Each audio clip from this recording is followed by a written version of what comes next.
చూస్తున్నారు కదా, ఇది పచ్చడి అండి. ఇది గుత్తి వంకాయ పచ్చడి అండి. ఈ పచ్చడిని తయారు చేసే విధానం ఏంటో, దీనికి కావాల్సిన పదార్థాలు ఏంటో మనం వీడియోలోకి వెళ్ళి చూద్దాం. హాయ్ అండి, మీరు బాగున్నారా? మేము బాగున్నామండి. చూస్తున్నారా? చూస్తుంటేనే నోరు ఊరిపోతుందా? మన గుత్తి వంకాయలండి, గుత్తి వంకాయల పచ్చడి. ఇప్పుడు లేటెస్ట్ ట్రెండింగ్ తిరుగుతుందండి ఈ పచ్చడి. గుత్తి వంకాయల పచ్చడి ఎంత బాగుంటుందంటే చాలా టేస్టీగా ఉంటుంది. చపాతీలోకి అద్దిరిపోయింది. మనకు కానీ పులకాల్లోకి కానీ భలే ఉంటుందండి ఈ టేస్టీ పచ్చడి. దాని కాంబినేషన్ కోసం నేను గుత్తి వంకాయ పచ్చడి చేయబోతున్నాను. దానికి కావాల్సిన గుత్తి వంకాయలండి. గుత్తి వంకాయలు వచ్చేసి ఒక 7 గుత్తి వంకాయలు, ఒక టమాటా, పెద్ద సైజు టమాటా, ఒక 7-8 పచ్చిమిరకాయలు, ఒక ఉల్లిగడ్డ, ఇవన్నీ కట్ చేసుకున్నా ఫస్ట్ శుభ్రంగా అండి. చూడండి, ఒక బాండీ పెట్టుకొని బాండీలోకి వంకాయలన్నీ ఫస్ట్ కట్ చేసుకొని వేసుకోవాలండి. చూడండి, ముక్కలుగా ఇలా కట్ చేసుకోవాలండి. బాండీ పెట్టుకొని బాండీలోకి ముక్కలుగా ఇలా కట్ చేసేసుకోవాలి.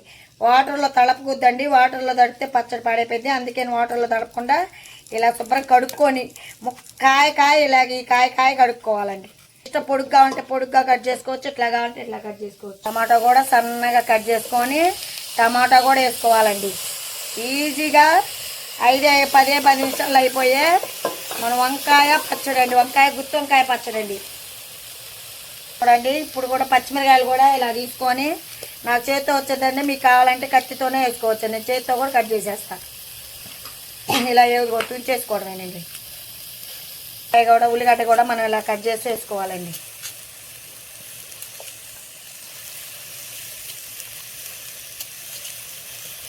ఇప్పుడు ఆయిల్ పోసుకోవాలండి. ఆయిల్ పోసుకోవాలి. 1 గంటన్నర ఆయిల్. ఈ గంటతో 1.5 గంటన్నర ఆయిల్ పోసుకోవాలి. మూత పెట్టుకొని బాగా మగ్గనిచ్చుకున్నవి. మూత పెట్టి బాగా మగ్గిపోవాలండి. ఈ ఆయిల్లోనే ఇవన్నీ మగ్గిపోవాలి. చూసారా, చక్కగా మనకు వంకాయ అంతా మగ్గిపోయిందండి. పచ్చిమిరకాయ, టమాటా అన్నీ మగ్గిపోయినాయి. ఇక 2 రెబ్బల చింతపండు అండి. 2 రెబ్బల చింతపండు, చిన్న ఎల్లిపాయలు, 1 స్పూను జీలకర్ర, కొంచెం 2 రెబ్బల కరివేపాకు అంత వేసుకొని ఇలా కలుపుకోవాలండి. చక్కగా మనకి మెత్తగా మగ్గిపోయినాయండి. 2 నిమిషాలండి. 2 నిమిషాలు ఉంచుకొని దించేసుకుందాం. చూసారా, చక్కగా మనకి మగ్గిపోయినాయండి. గ్యాస్ కట్టేసుకొని ఇదిగోండి ఇలా తొక్కు మొత్తం తీసేసుకోవాలండి. అలా వంకాయ తొక్కు అంతా తీసేసుకోవాలి.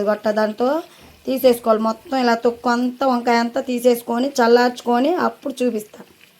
చూడండి, మనకి ఎక్కడ లేకుండా తొక్కు తీసేసుకోవాలండి. చూసారా, వంకాయ ఇలా తొక్కు తీసేసుకోవాలి. తెల్లగా ఇలా తొక్కు తీసేసుకోవాలి. ఇలా మొత్తం ఇదిగోండి మొత్తం తీసేసుకొని ఇదిగోండి తొక్కు అంతా చూడండి. ఇదిగోండి తొక్కు అంతా ఇదిగోండి ఇలా వచ్చేసేయాలి. ఈ తొక్కు అంతా ఇలా పైకి వచ్చి ఇదంతా తీసేసుకొని పక్కన పడేసేసుకోవడం. ఇది పడేసేసుకోవడం.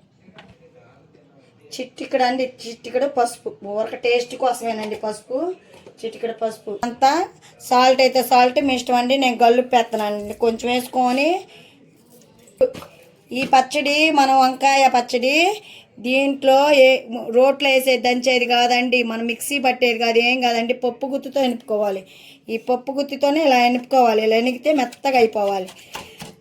ఇదే పచ్చడి టేస్ట్గా. మీకు ఇప్పుడు వస్తున్నాయి కానీ ఇట్లా ఫ్రెష్ చేసేవి కూడా దాంతోనేనా చేసుకోవచ్చు, మీ ఇష్టం అండి. నేనైతే పప్పు గుత్తాను, మా ఇంట్లో లేదు ప్రస్తుతానికి, అందుకని పప్పు గుత్తితో ఇలా ఎనిపేస్తాను. చూసారా, చక్కగా మనకి ఎనిగిపోయిందండి. ఇట్లా మెత్తగా పప్పు గుత్తి తీసుకొని ఫ్రెష్ చేసుకోవచ్చు అండి. ఇట్లా పప్పు గుత్తి తీసుకొని ఇలా ఫ్రెష్ చేసుకోవచ్చు. ఇది నల్లగా ఉంది ఏందనుకున్నారా, కరివేపాకు అండి. కరివేపాకు వేసాం కదా మనం, కరివేపాకు రెబ్బలండి ఇవన్నీ. ఎల్లుల్లి రెబ్బలు, కరివేపాకు రెబ్బలు ఇట్లాగేనండి. మెత్తగా అయిపోయిందండి. ఇంక 2 నిమిషాలు అయితే అయిపోయినట్టే. మనం చక్కగా పప్పు గుత్తితోనే చక్కగా నలిపేసుకున్నాం. చూసారా, పచ్చడి అయిపోయిందండి. గుత్తి వంకాయ పచ్చడి చూసారా, జిగటికి ఎంత బాగుందా పచ్చడి.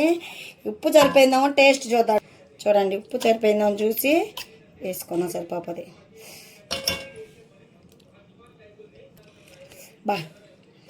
సూపర్గా ఉందండి, నిజం చెబుతున్నానండి. ఈ పచ్చడి ఎంత టేస్ట్ ఉందంటే సూపర్గా ఉందండి. అస్సలు మనం రోట్లో దంచకుండా మిక్సీకి వేయకుండా చూసారు. ఈ పచ్చడి పచ్చి పచ్చడి అండి, ఎంత బాగుంది నిజంగా. తాలింపు కూడా అసలు లేదండి. ఇలా చపాతీలో పెట్టుకొని తింటే సూపర్గా ఉంటుందండి. నిజం చెబుతున్నానండి, నేను చేసినానండి కదా, చాలా టేస్టీగా ఉంది ఈ పచ్చడి నిజంగా అండి. ఇలా చేసుకోండి.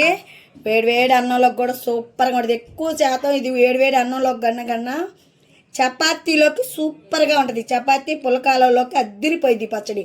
పచ్చడి గుత్తొంకాయ మన పచ్చడి అండి. ఇంకా తీసేసుకొని బౌల్లో తీసేసుకున్నామండి. బాయ్. చూస్తున్నారా పచ్చడిని చూస్తున్నారా? ఏం పచ్చడి అనుకుంటున్నారా?